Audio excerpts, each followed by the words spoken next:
누가복음 10장 25절에서 37절까지 말씀 중에서 33, 34절 두 절의 말씀만 화면을 보시고 또 가지고 계신 성경을 보고 함께 봉독해 올리도록 하겠습니다. 봉독하겠습니다. 어떤 사마리아 사람은 여행하는 중 거기에 이르러 그를 보고 불쌍히 여겨 가까이 가서 기름과 포도주를 그 상처에 붓고 싸매고 자기 짐승에 태워 주막으로 데리고 가서 돌보아 주니라. 네, 아멘. 오늘 함께 나눌 설교 제목을 화면으로 또 이어서 함께 볼 텐데요. 네, 오늘 설교 제목은 당연한 것이 당연해지길 이라는 설교 제목을 가지고 함께 나누도록 하겠습니다. 예전에 그 국민 MC죠. 유재석 씨가 진행하던 오래전에 끝난 프로그램인데 엑스맨이라는 예능 프로그램이 있었습니다. 거기에서 굉장히 유명한 게임이 있었는데 그 게임 때문에 엑스맨이라는 프로그램이 더 많이 시청률이 올라가고 인기가 있었는데 당연하지라는 게임이 있었어요. 그래서 오늘 제목도 이제 당연한 것이 당연해지길인데 사실은 원래 제가 하고 싶었던 제목은 당연한 것이 당연히 당연해지길이었는데 제가 들어도 좀 헷갈리더라고요. 근데 처음에 그렇게 했을 때는 의도가 있긴 했었는데 너무 헷갈릴 것 같아서 당연한 것이 당연해지길이라는 제목으로 정하고 말씀을 나눌 텐데 어쨌든 그 엑스맨이라는 예능 프로그램에서 이 당연하지라는 게임이 있었어요. 그때 이제 서로 이렇게 마주보고 질문을 하는데 그 질문에 대해서 무조건 당연하지라고 대답을 해야 되는 거예요. 이렇게 팔동작을 하면서 그때 당연하지라는 대답을 못하면 게임에서 패배하는 그런 룰이었는데 이제 그게 이제 인기를 끌고 하다 보니까 몇 가지 이제 패턴들이 있었는데 상대방의 약점을 이렇게 잡아서 어찌 보면 이제 인신공격이죠.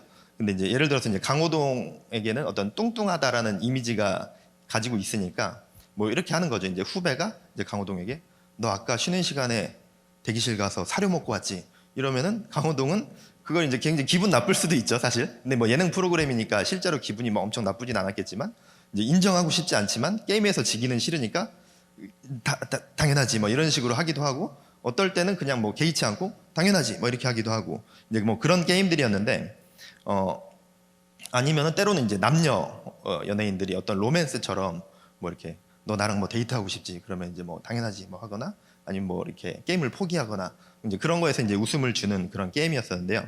오늘 제목이 당연한 것이 당연한 삶이 되길. 그래서 제가 이제 우리 성도님들과 잠시 이 당연하지 게임을 한번 해보려고 하는데요. 당연히 이제 1대 다수니까 제가 성도님들에게 질문을 받을 수는 없잖아요. 이게 다수기 때문에. 그래서 제가 질문을 하면은 이제 여기 계시는 분들은 이제 액션과 소리를 내시면서 당연하지 이렇게 해주시고 그 유튜브에서 이제 지금 하시는 분들은 혹시 혼자 계시면서 회사에서 이제 이어폰 꽂고 갑자기 당연하지 하면은 이렇게 조금 이렇게 그럴 수 있으니까 이제 뭐 채팅으로 하실 수 있는 분들은 채팅으로 제 질문에 대해서 당연하지라고 해주시면은 좋을 것 같습니다. 그리고 제가 밑도 끝도 없이 이걸 하는 건 아니고요. 당연히 말씀과 이어지는 내용이기 때문에 저런 걸 왜 이렇게 생각하지는 않으셨으면 좋겠습니다. 어쨌든 저는 질문을 받지는 않고 제가 질문할 텐데 이제 이거를 아셨던 분들은 당연히 이제 쉽게 어렵지 않게 하시겠지만 이게 전혀 모르시는 분들도 계시기 때문에 이렇게 손을 들어주시고요. 제가 질문을 했을 때 당연하지 이렇게 하는 거예요.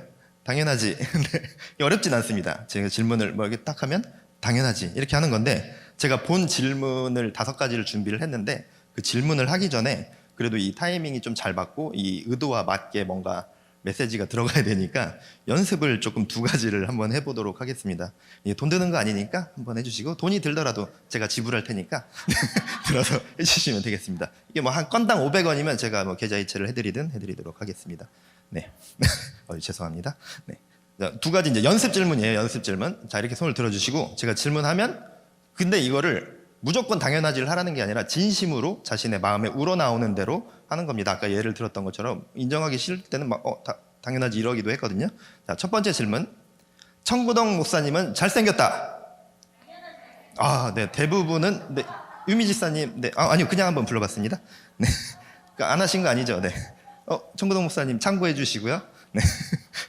저랑 눈이 마주쳤는데 전혀 움직이지 않으셨습니다. 요동치 않는다. 뭐 이렇게. 믿음이 강하신 거죠. 잘생기지 않았다라는 그 믿음, 확신이 있으신 거예요. 네. 2번째 질문 해보도록 하겠습니다. 두 번째 질문, 죄송해요.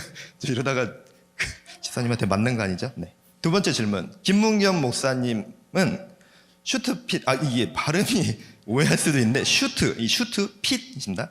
이 의유냐 차이인데 이게 슈트 핏이에요. 오해하지 마시고요. 굉장히 김문겸 목사님 영어도 잘하시고 진짜 박학다식하시거든요. 이건 개인적인 얘기인데 때로는 그 김문겸 목사님이 그 외장하들을 연결하고 다니시나 생각이 들 정도로 그냥 문득문득 하는 얘기인데 전문적인 얘기를 너무 잘 아시는 거예요. 절대 이 발음과 오해되는 얘기는 절대 아닙니다. 다시 한번 두 번째 질문. 김문겸 목사님은 슈트 핏이 좋다. 유미 집사님 이번에는 이렇게 하셨어요. 전 목사님. 네. 네, 이제 타이밍을 아시겠죠? 어떻게 하시는 건지. 그래서 연습 질문으로 한번 해봤고요. 네, 말한 것처럼 무조건 이거를 해달라는 건 아니고 이제 진짜 질문에 대해서 마음에 우러나오는 대로 한번 반응을 해주시면 될 것 같습니다. 어떤 질문에 대해서는 큰 소리로 당연하지 이렇게 나올 수도 있고 어떤 질문에 대해서는 조금 생각을 하실 수도 있을 것 같습니다. 간단하다면 간단한 질문이기도 하고 또 뭐 깊다면 깊은 질문일 수도 있는데요. 진심에서 우러나온 대로 한번 해보도록 하겠습니다. 네, 첫 번째, 여러분은 하나님을 사랑하십니까? 네. 여러분은 예수님의 사랑을 느끼십니까? 여러분은 이웃을 사랑하십니까? 여러분은 이웃을 위해 나의 것을 희생할 수 있습니까? 여러분은 원수를 사랑하십니까? 네. 감사합니다. 저 너무 감사한 게 너무 자꾸 당연하지 하길래 이러면 이게 설교를 다 날릴 수도 있는데 생각했는데 마지막에 주저해 주셔서 너무 감사드립니다. 네. 5가지 질문을 화면으로 보여달라고 하면 지금 보여주셔야 되는데 네, 저기에서도 당연하지를 실패했습니다. 네. 지금 한번 다시 보여주시면 될 텐데요. 네. 5가지 질문. 하나님을 사랑하십니까? 예수님의 사랑을 느끼십니까? 이웃을 사랑하십니까? 그리고 이웃을 위해 나의 것을 희생할 수 있습니까? 원수를 사랑하십니까? 5가지 질문 중에 몇 가지 질문에 대해서 정말 거리낌 없이 당연하지를 하셨나요? 사실 제가 질문을 만들고 사실 집에서 제 와이프한테도 이걸 했는데 4, 5번에서 이렇게 주춤하더라고요. 사실은. 근데 사실 저도 이 질문을 만들고 이 질문에 대해서 묵상을 하면서 4, 5번에 있어서는 정말 자신감 있게 확신에 차서 당연하다라고 말을 할 수는 없었습니다. 이 질문을 기억하시고 또 내가 질문에 대한 당연하지에 대해서 거리낌 없이 했는지 아니면 주저하게 됐는지 또는 말과 행동은 주저함 없이 했지만 마음속에서는 무언가 고민과 주저함이 있었는지를 생각해 보시면서 오늘 설교를 들어주시면 좋을 것 같습니다. 네, 오늘의 말씀은 굉장히 익숙하고 설교 본문으로 많이 사용되는 부분입니다. 전체를 다 읽지는 않았지만 이 부분만 봐도 모두 다 이게 다들 아시는 부분일 것이에요.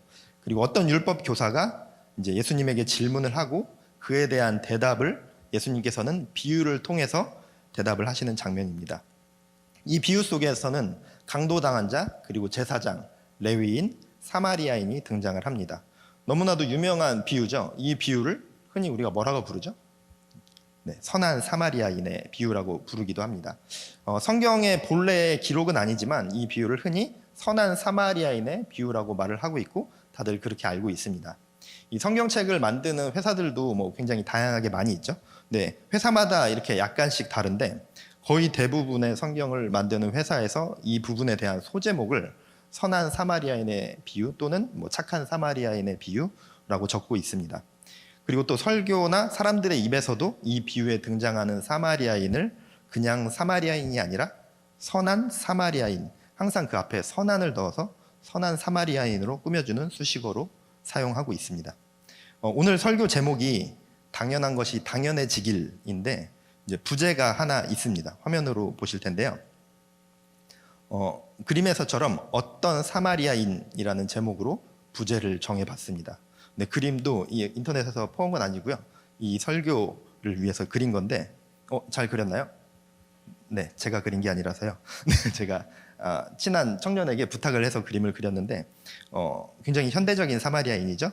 어쨌든 오늘 설교를 준비하면서 2가지 제목을 놓고 고민을 하다가 2가지 다 이렇게 여러분들과 나누고 소개하고 싶어서 그냥 부제로 넣어봤습니다.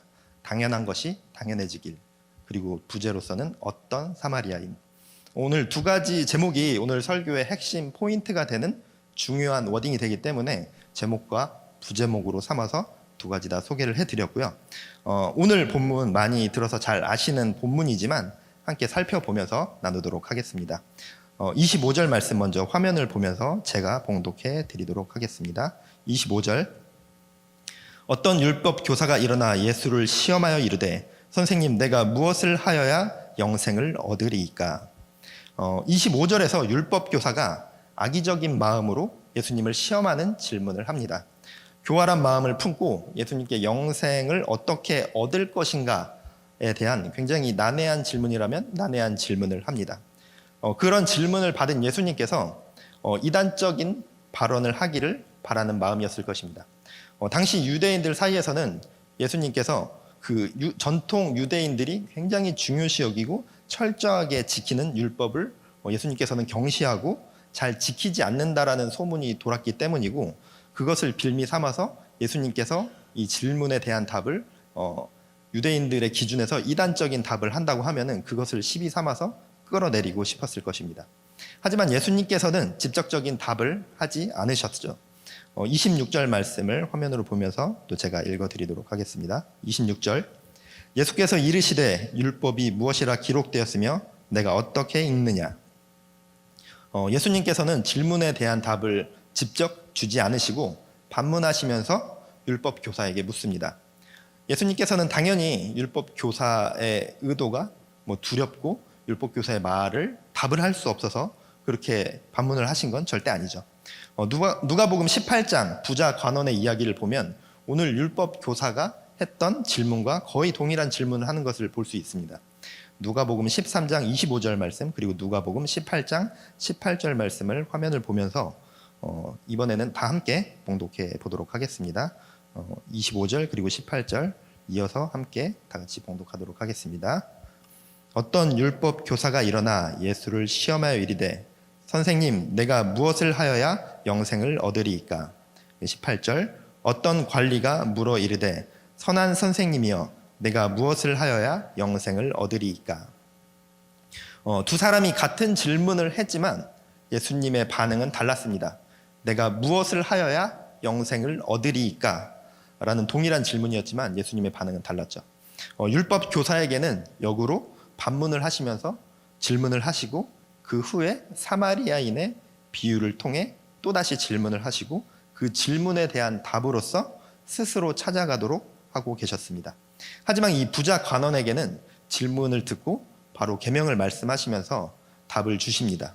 말씀을 보면 내가 무엇을 하여야 영생을 얻으리까는 동일하지만 그 앞부분은 다르죠. 율법교사는 예수님을 시험하여 이르되 그리고 부자 관원은 선한 선생이여 라고 이제 앞부분이 이제 다르죠. 같은 질문을 했지만 질문에 대한 의도가 다름을 보여줍니다.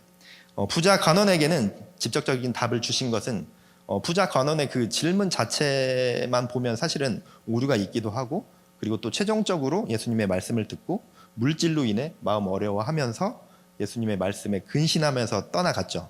하지만 결국은 그렇게 되기는 했지만 질문만은 그 질문을 한 것 자체만은 순수했기 때문에 예수님께서 직접적인 답을 주셨습니다. 하지만 율법 교사에게는 직접적인 답을 주지 않으셨는데요. 율법 교사에게 그렇게 부자 관원과 같이 동일하게 답을 주시지 않은 것은 두 가지 측면으로 볼 수가 있습니다. 한 가지는 율법 교사가 진정으로 영생에 관한 어떤 탐구와 사모함으로 질문을 한 것이 아니라 간교함으로 예수님을 시험하려고 한 것을 예수님께서도 이미 아셨기 때문에 구체적인 답을 주시지 않았습니다. 두 번째는 그렇게 간교하게 예수님을 시험하는 말로써 질문을 했지만 그럼에도 불구하고 예수님은 사랑하는 마음을 통해 그를 대하신 것이죠. 자신의 오류를 스스로 깨닫고 또 지식적으로 율법적으로 알기만 하던 그런 모습에서 진정 영생의 길을 갈 수 있도록 스스로 답을 찾아갈 수 있게 해주신 것입니다. 그렇게 율법 교사에게 역으로 물었을 때 27절과 같이 대답을 하고 있습니다. 화면을 함께 보시고요. 제가 봉독하도록 하겠습니다. 27절.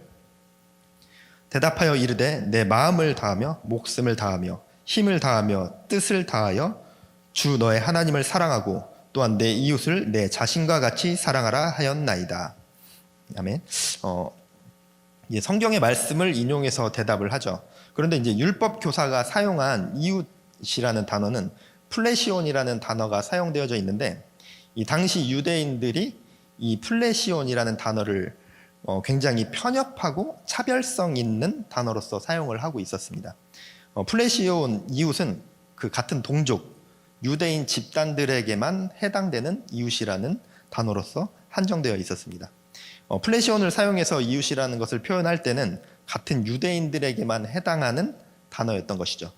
그렇게 율법교사가 대답한 것에 플레시온이라는 단어의 뜻을 이렇게 조금 장황하게 풀어서 해석을 해보면, 하나님을 사랑하고 유대 이웃을 사랑해야 한다, 이런 답을 한 것과 마찬가지였던 것입니다. 그 대답에 대해서 예수님은 일단 아무런 지적이나 가르침을 주시지 않고 28절에서처럼 대답을 하십니다. 네, 화면을 함께 보시고요. 제가 봉독하도록 하겠습니다. 예수께서 이르시되 내 대답이 옳도다. 이를 행하라. 그러면 살리라 하시니, 너의 말이 맞다. 너의 말대로 행하여라. 너가 알고 있는 그대로 행하면 영생을 얻을 것이다 라고 대답을 하십니다. 그 자리에서 바로 그 순간 잘못된 인식을 바로 말씀해 주시고, 말씀을 통해서 가르침을 주실 수 있었지만 스스로 찾아갈 수 있도록 대화를 이어나가십니다. 그리고 바로 이어서 율법교사가 다시 예수님께 묻습니다. 29절 말씀 화면을 보시고요. 29절 말씀은 다 함께 봉독하도록 하겠습니다. 29절 함께 봉독하겠습니다. 그 사람이 자기를 옳게 보이려고 예수께 여짜오되 그러면 내 이웃이 누구니이까? 영생에 대해서 예수님께 물었고, 그 질문에 대해 예수님이 또 반문하시고, 또 자기 자신이 예수님의 반문에 대해서 성경을 인용해서 대답을 했더니 예수님께서 칭찬을 하시며 그렇게 살라고 하셨습니다. 사실 이때까지만 해도 율법 교사는 자신의 대답 속에 어떤 오류나 성경을 올바로 이해하지 못함을 깨닫지 못했을 것입니다. 그래서 율법 교사는 당당하게 자신을 옳게 보이기 위해 예수님께 물었습니다. 그러면 내 이웃이 누구니까? 이 율법 교사가 정말 이웃의 범주를 몰라서, 아니면 예수님과의 대화 속에서 내가 이웃에 대해서 너무 편협하게 생각하고 있었구나 라는 생각으로 질문을 한 것이 아니었죠. 유대인만을 이웃의 범주로 생각하면서 살아왔고, 유대인에게만 말씀에 적용을 하며 말씀의 실천으로 그렇게 살아왔습니다. 율법교사는 자기 스스로는 자신이 유대인 이웃들에게 행한 어떤 선의와 희생, 그리고 배려들을 떠올리면서 다시금 예수님께 자신을 포장해서 옳게 보이려고 질문을 한 것이죠. 하지만 예수님께서는 이웃에 대한 답으로 사마리아인의 비유를 들려주십니다. 비유를 통해서 플레시온, 유대인들만 이웃이라 생각하며 살아가는 그 율법 교사의 오류를 깨트려 주시려 하는 것이죠. 그렇게 30절부터 35절까지 율법 교사에게 이 사마리아인의 비유를 들려주십니다. 그리고 이제 당시 예루살렘에서 여리고로 이렇게 가려면 거의 한 40km 정도 가까이 되는 거리를, 그 당시에 당연히 차가 없었으니까 걸어갔겠죠. 그 먼 거리를 걸어야 했는데, 이렇게 막 평지이고 평탄한 길이 아니라 굉장히 험하고 이렇게 막 돌길에 막 바위 투성이에 막 그렇게 되게 험난한 길이었다고 해요. 그렇게 험하고 험난한 길이다 보니까 그 당시 실제로 그 가는 길목에 강도들이 엄청 많았는데, 그때 당시 강도들은 지금도 이렇게 흉악한 일들이 많이 벌어지지만, 그때는 이제 더 심한, 그 강도라 하면은 더 심한 그런 범죄들을 많이 저질렀었죠. 사람들을 죽이고, 사람을 죽이는 것을 그렇게 크게 생각하지 않고 돈을 위해서 이렇게 그냥 사람들을 정말 쉽게 죽이는. 그래서 그 길을 가다가 강도를 당해서 죽임을 당하는 사람들도 당시 실제로 많이 있었고, 그리고 시체들이 길가에 버려져 있는 그런 일들도 많이 있었다고 합니다. 예수님께서는 완전히 이제 픽션으로 이야기를 하시면서 비유를 하신 것이 아니라, 당시 그 주변에서 실제로 많이 일어나고 있는 일을 바탕으로 그 율법 교사가 쉽게 와닿을 수 있도록 비유를 들려주셨습니다. 그리고 유대인들이 이웃이라 생각하지 않고 거의 짐승 취급하며 무시했었던 사마리아인을 비유에 등장을 시킵니다. 잘 아시는 바와 같이 강도를 만나 거의 죽게 된 자를 두고 제사장과 이 레위인이 보여준 행동, 그리고 사마리아인이 보여준 행동에 대해서 이야기를 해주십니다. 제사장과 레위인은 강도당해 죽어가는 자를 피하여 지나갔죠. 그리고 레위인과 제사장에 대해서 때로는 그들의 선택은 어쩔 수 없었다 제사장이기 때문에 지켜야 할 율법이 있었다. 그게 더 그 제사장은 그거를 지켜내야 하는 사람이기 때문에 뭐 어쩔 수 없는 거였다. 뭐 제사장도 뭐 이렇게 타당한 이유가 있다. 뭐 그리고 뭐 제사를 집례하는 자였기 때문에 뭐 피를 묻힐 수 없었고 막 이런 정당성을 이야기하는 말들도 있긴 한데, 사실 제사장과 레위인이라면 마땅히 강도 만난 자를, 그리고 그렇게 죽어가는 자를 돌봐주고 구해야 했습니다. 하지만 오히려 구하지 않고 피해 지나쳐 갔습니다. 그리고 유대인들이 혐오하며 짐승 취급하던 사마리아인이 강도 만난 자를 돕고, 그리고 주막 주인에게 가서 이게 비용까지 지불하면서 끝까지 잘 치유받을 수 있도록 부탁을 하고 있죠. 이 비유를 들려주고 예수님께서는 율법 교사에게 묻습니다. 이 세 사람 중 누가 강도 만난 자의 이웃이냐? 그때 율법 교사는 이렇게 대답을 하죠. 자비를 베푼 자니이다. 그리고 예수님께서 너도 이와 같이 하라라고 이렇게 말씀을 하시고 율법 교사와의 대화가 끝이 납니다. 예수님께서 율법 교사에게 누가 강도 만난 자의 이웃이냐라고 물어봤을 때 사마리아인입니다 라고 답을 한 것이 아니라 자비를 베푼 자입니다 라고 답을 하죠. 예수님께서는 이 비유에서 제사장, 율법교사, 사마리아인이라는 표현을 사용을 했지만, 그리고 이제 이 답 자체가 뭐 자비를 베푼 자니이다라는 말 자체가 틀린 답이라고 할 수 없고, 그리고 뭐 동문서답이라고 할 수는 없지만 대화의 흐름상 어색한 답변입니다. 이것은 율법교사가 대답을 하는 순간에도 실제로 일어난 일이 아님에도 불구하고 비유에서마저도 사마리아인이라는 말을 입으로 내뱉고 싶지 않아서 자비를 베푼 자니이다라는 대답을 한 것이죠. 자신의 잘못된 오류를 발견하고 나서도 온전히 깨닫지 못하고 있는 것입니다. 물론 이제 순간적으로 이전까지 계속 그렇게 짐승 취급하고 뭐 이렇게 사마리아인에 갖고 있었던 어떤 그런 감정들이나 생각들이 뭐 일순간에 갑자기 사라지진 않겠지만, 그 순간조차도 말씀의 진리보다는 자신이 생각해오던 이웃의 범위, 그리고 사마리아인들을 멸시하던 마음이 더 앞서 있는 모습을 볼 수 있습니다. 예수님의 비유의 말씀을 통해서 이웃에 대한 관점이나 이해는 인정할 수밖에 없었겠지만, 그래서 머리로는 이해했지만 마음으로 받아들이지 못하고 진정으로 깨닫지 못하는 모습을 보여주고 있는 것입니다. 짧게 이 이야기를 정리하면, 율법교사가 예수님을 만나 시험하려고 영생에 관한 질문을 했고, 예수님께서는 직접적인 대답보다는 사마리아인의 비유를 들려줍니다. 그리고 율법학자는 진정한 이웃에 대해 자신의 입으로 시인을 합니다. 그리고 예수님께서는 가서 이와 같이 행하라 라고 말씀을 하셨습니다. 우리 그리스도인들은 당연히 예수님이 말씀하신 비유 속에 사마리아인과 같은 삶을 살아야 합니다. 비유 속의 제사장과 레위인은 어떤 말로도 변명이 되거나 정당화될 수가 없습니다. 그리고 무엇보다도 우리 그리스도인들에게 중요한 것은 사랑입니다. 마태복음 22장 37절에서 40절 말씀을 함께 보겠습니다. 화면을 보시거나 또 뭐 가지고 계신 성경을 보면서 함께 봉독해 올리도록 하겠습니다. 마태복음 22장 37절에서 40절까지 말씀 함께 봉독하겠습니다. 예수께서 이르시되 내 마음을 다하고 목숨을 다하고 뜻을 다하여 주 너의 하나님을 사랑하라 하셨으니 이것이 크고 첫째 되는 계명이요 둘째도 그와 같으니 내 이웃을 내 자신과 같이 사랑하라 하셨으니 이 두 계명이 온 율법과 선지자의 강령이니라. 아멘. 이 말씀처럼 하나님을 목숨을 다해 사랑하고 이웃을 자신과 같이 사랑해야 합니다. 이 두 가지가 우리에게 주어진 강령이라는 것입니다. 강령은 선택이 아닙니다. 당연히 해야 할 의무인 것입니다. 그리고 그 의무는 우리를 억누르고 괴롭히는 것이 아니라 하나님 안에 거하며 하나님 안에 자녀로서 살아가는 우리들에게는 당연한 일이자 기쁨이 되는 일입니다. 그렇기 때문에 우리는 당연히 사마리아인과 같은 선택을 해야 하고 제사장이나 레위인같이 마치 타당한 듯이 핑계를 대서는 안 됩니다. 오늘 말씀을 통해 나누고자 하는 중요한 그 핵심 문장이 당연한 것이 당연해지길, 그리고 어떤 사마리아인이라고 했는데요. 예수님께서 이 비유를 이야기하시면서 선한 사마리아인이라고 말씀하신 적이 없습니다. 그리고 선한 그 사마리아인을 향해서 굉장히 특별하고 엄청난 선행을 행하며 그 누구도 따라할 수 없는 그런 일을 행한 자라고 말씀하신 적도 없습니다. 영생을 얻고자 하는 방법을 율법 교사가 물었을 때 하나님을 사랑하고 이웃을 사랑하는 것이 영생의 길이다, 이 답을 주시기 위해서 강도 만난 자 비유 속에 이웃이 누구인지 설명하면서 사마리아인과 같이 행하는 자가 이웃임을 깨닫게 해주신 것입니다. 그것이 이웃을 사랑하는 자의 모습이고 그것이 영생의 길로 가는 길이라는 것이죠. 예수님은 사마리아인의 비유에서 특별함을 이야기한 것이 아니었습니다. 마땅히 행해야 할, 당연히 해야 할 일에 대해서 비유하시면서 영생의 길을 알려주셨습니다. 예수님께서 비유 속에서 사마리아인을 소개하면서 어떤 사마리아 사람이라고 말씀하셨습니다.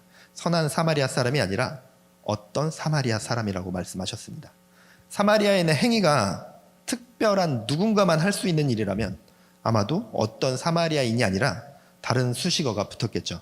우리가 흔히 사용하는 선한 사마리아인이나 아니면 특별한 사마리아인 또는 다른 수식어를 붙여서 사마리아인을 특별하게 만들어주는 어떤 단어를 그 앞에 붙였을 것입니다. 예수님은 선한 사마리아인이라고 말씀하지 않으셨는데 우리는 이 예화를 당연히 선한 사마리아인의 비유라고 말하고 생각을 하고 있습니다. 제가 예전에 그 청년부에서 사역을 할 때 청년들과 이렇게 카페에서 뭐 이런저런 대화를 나누다가 뭐 이 부분에 대해서 이야기가 나와 그 청년들이 대화를 나누길래 근데 성경에는 선한 사마리아인이라고 나오진 않아라고 했더니 그 중에 어떤 청년이 전도사님 그것도 몰라요? 성경에 나오잖아요 선한 사마리아인이라고. 그래서 제가 성경에서 예수님은 어떤 사마리아인이라고 말씀을 하신다. 선한 사마리아인이라고 말을 하진 않는다. 그 소제목들은 성경을 만든 그 회사들에서 그 간략하게 내용을 압축하기 위해서 그 성경을 만드는 제작하는 회사에서 넣은 것이지 본래 성경에 기록된 것은 아니다라고 했더니 이 동공이 풀리면서 그 부분을 막 찾아보면서 아닐 거라고 확신을 갖고 보더니 이제 뭐 그런 이제 대화를 나눴던 적이 있었는데 그만큼 우리들의 인식 속에서는 사마리아인의 행동이 특별함으로 다가오기 때문에 선한 사마리아인이라는 수식어가 마치 당연한 것처럼 그리고 마치 성경에서 예수님이 선한 사마리아인이라고 말했다라는 걸로 그렇게 기억을 하고 있습니다. 어떤 사마리아인이라고 하게 되면은 사마리아인이 한 행위가 그 강도 만난 자를 도왔던 그 행위가 엄청나게 특별하고 특별한 누군가만이 할 수 있는 일이 되지는 않습니다. 하지만 선한 사마리아인이라고 수식어가 붙는 순간 사마리아인이 한 행위는 특별해집니다. 그리고 그 행위가 특별해지는 순간 그런 행위를 할 수 있는 그 사람 또한 특별한 사람이 되어집니다. 그리고 그런 행위와 사람이 특별해지면 아무나 할 수 없는 일이 되고 아무나 할 수 있는 일이 없어지면 누구나 당연히 해야 하는 일은 아닌 일이 되어버립니다. 누구나 당연히 할 수 있는 일은 아닌 게 되어버립니다. 그리고 또 그리스도인이라고 해서 당연히 다 그렇게까지는 할 필요는 없는 일이 되어버립니다. 또 각자 사정에 따라 상황에 따라 할 수도 있고 못할 수도 있는 일이 되어버리는 것이죠. 그리고 못할 수도 있는 것을 넘어서서 그것이 특별해지는 순간 그렇게까지 안 해도 되는 일이 되어집니다. 뭐 꼭 그렇게까지 할 필요는 없어. 야, 너가 지금 힘든데 너 상황에서 이 정도까지만 하는 것도 대단한 거야. 뭐 이렇게 그 일들이 엄청나게 특별한 일이 되어지고 그 행위를 하는 사람 자체가 굉장히 특별한 사람이 되어져 버립니다.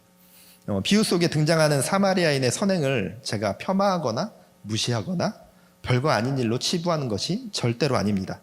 하지만 그리스도인들에게 사마리아인이 행한 일은 특별하고 대단한 일이 아니라 당연한 일이 되어져야 합니다. 전도에 대해서 열정을 품고 이렇게 막 노방전도도 나가기도 하고 관계전도도 열심히 하는 어떤 성도님을 보면서 대단하다고 칭찬을 합니다. 그 칭찬받아야 할 일이 맞습니다. 우리가 그런 성도님들을 바라보면서 중보해주고 응원해주고 칭찬해줘야 합니다. 하지만 단순히 중보하고 응원하고 칭찬하는 것을 넘어서서 그런 사람들에 대해서 특별한 사람으로 만들어가는 일들이 나타납니다. 대단하다. 어떻게 저렇게까지 하지? 아무나 저렇게 못하지. 저것도 다 달란트가 있으니까 하는 거야. 난 말을 못해서, 난 성경을 잘 몰라서 나는 못하는데 저 사람은 말도 잘하고 저 사람은 성경도 잘 알아서 저렇게 할 수 있는 거야. 참 대단하다. 이렇게 전도에 열심인 사람은 어느새 특별한 존재가 되어져 있습니다. 교회에서 또 사역을 열심히 하는 사람들을 보면서 역시 비슷한 맥락으로 다가섭니다. 오해는 없으셨으면 좋겠습니다. 하나님의 몸된 교회를 위해서 교회에서 사역을 열심히 한 분들을 칭찬하고 응원하고 저 또한 중보하고 있습니다. 그리고 칭찬받아 마땅한 분들입니다. 하지만 그렇게 교회 사역에 열심인 분들에 대해서도 굉장히 특별함을 부여합니다. 저 사람은 특별하고 특별한 능력이 있고 특별히 남들보다 신앙심도 깊고 그래서 저렇게 할 수 있는 거야. 난 그렇게 못해. 나는 능력도 없고 특별함도 없어. 이렇게 사역을 열심히 하는 사람들에 대해서도 굉장히 특별함을 부여합니다. 때로는 그런 특별한 능력치가 있는 분들도 있고 또 그런 특별한 능력이 특정한 어떤 능력이 필요할 때도 있습니다. 하지만 그런 능력치로 인해서 사역을 하고 그런 특별함으로 하나님께서 소명의 자리로 부르시지는 않습니다. 전도의 열정을 품고 사역의 열정을 품는 사람들을 향한 칭찬은 좋은 일이고 칭찬을 해줘야 합니다. 하지만 조금 더 생각해보면 전도하고 사역하는 게 대단하고 특별한 것이 아니라 당연한 일이 되어져야 합니다. 전도한 것이 대단한 것이 아니라 그리스도인들에게 일상적인 일이어야 하고 당연한 일이 되어야 하는데 특별한 일이 되어버렸습니다. 우리는 당연히 하나님을 사랑해야 합니다. 하나님을 사랑하면 당연히 이웃을 사랑하게 되어 있습니다. 이웃을 사랑하면 당연히 복음을 전하게 되어 있습니다. 이웃을 사랑하면 어렵고 힘든 상황에 처한 이웃을 당연히 돕고 싶은 마음이 생겨납니다. 그리고 예수님의 십자가 고난으로 구원받은 우리들은 원수를 사랑하는 것 또한 당연한 일이 되어야 합니다.